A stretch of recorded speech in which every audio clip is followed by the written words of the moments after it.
Hello guys, welcome back to my channel. तो आज के हम इस वीडियो में कक्षा 10वीं की फुटप्रिंट्स विदाउट फीट का एक चैप्टर प्यारा सा भूल की समरी बताएंगे, वो भी हिंदी में। तो हमारी आज की वीडियो के एंड तक जरूर बने रहिएगा और चैनल पर नए हो तो चैनल को सब्सक्राइब करना ना भूलिएगा। तो चलिए वीडियो को स्टार्ट करते हैं। इस लेख में आप भोली सारांश के बारे में पढ़ेंगे। भोली ख्वाजा अहमद अब्बास द्वारा लिखी गई है, एक रचना है। वह एक भारतीय फिल्म निर्देशक, पटकथा लेखक, उपन्यासकार और पत्रकार थे।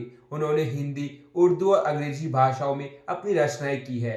यह कहानी एक लड़की भोली के बारे में है जो सिर के बल खाट से गिर गई थी। इस प्रकार उसे मस्तिष्क का कुछ हिस्सा शस्त्रहित हो गया था और वह एक पिछड़ी बच्ची रह गई। हकलाती थी और उसके चेहरे पर दाग भी थे। सभी उसका मजाक उड़ाते थे।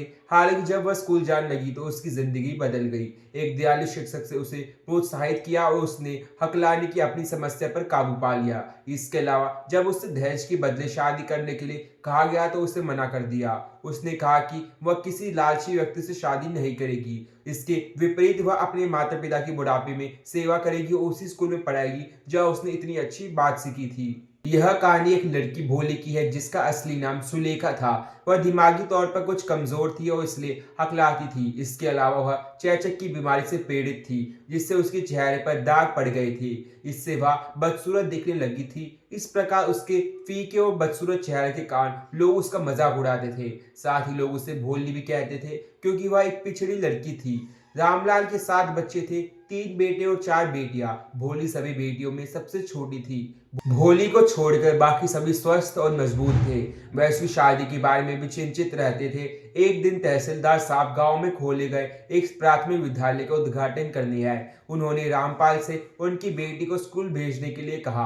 हालांकि भोली की माँ उसे स्कूल भेजने के पक्ष में नहीं थी, फिर भी वह मान गई। पहले तो भोली स्कूल के बारे में सुनकर डर गई, लेकिन जब उसकी अच्छी तरह से देखभाल की गई, उसे अच्छे कपड़े और दूसरी चीजें दी गई, तो उसे लगने लगा कि उसे उसके घर से बेहतर जगह पर ले जाया जा रहा है। वह अपनी उम्र की लड़कियों की देखकर खुश थी। वह उनमें से किसी एक को अपना दोस्त बनाना चाहती थी, लेकिन जब टीचर ने उसका नाम पूछा तो वह हकनाने लगी और सभी लड़कियां हंसने लगी। इससे वह बुरी तरह निराश हो गई। वह रोने लगी, लेकिन टीचर एक दयालु महिला थी। उसने उसे बोलने के लिए प्रोत्साहित किया। इसके अलावा उसने उससे कहा कि अगर वह रोजाना स्कूल आएगी तो वह अपनी हकलाहट भी पूरी तरह से काबू पा सकती है। इससे भोली की उम्मीद और नई जिंदगी की किरण जगी थी। साल बीतते गए, गांव छोटा शहर बन गया। इसके अलावा छोटा सा प्राइमरी स्कूल हाई स्कूल में बदल गया। अन्य सुधार भी हुए। भोली के लिए शादी का प्रस्ताव आया। यह एक लंगड़े बूढ़े आदमी की ओर से था जिसके बच्चे भी बड़े हो गए थे। हालांकि रामलाल और उसकी पत्नी सहमत थे क्योंकि वह अच्छी तरह से बसा हुआ था। भोली की बहनें अपनी बहन की शादी में धूमधाम भव्यता देखकर ईर्ष्या करती थी। हालांकि जब दूल्हा दुल्हन को माला पहनाने वाला था तो एक महिला ने दुल्हन के चेहरे से घूंघट खिसका दिया। विशंबर ने बिना दहेज के इतनी बदसूरत लड़की से शादी करने से इनकार कर दिया। रामलाल ने रकम का प्रबंध किया, लेकिन भोली ने ऐसे लालची व्यक्ति से शादी करने से मना कर दिया। लोग उसे बिना हकलाए बोलते हुए देखकर चौंक रह गए। दूल्हा वापस लौट गया। भोली ने अपने माता पिता से कहा वह बुढ़ापे में उनकी और माँ की सेवा करेगी। साथ ही वह उसी स्कूल में पढ़ाएगी जहाँ उसने अच्छी बात सीखी थी। हमने इस कहानी में सीखा कि उचित सहयोग और भावनात्मक सुरक्षा के बच्चे का विकास हो सकता है।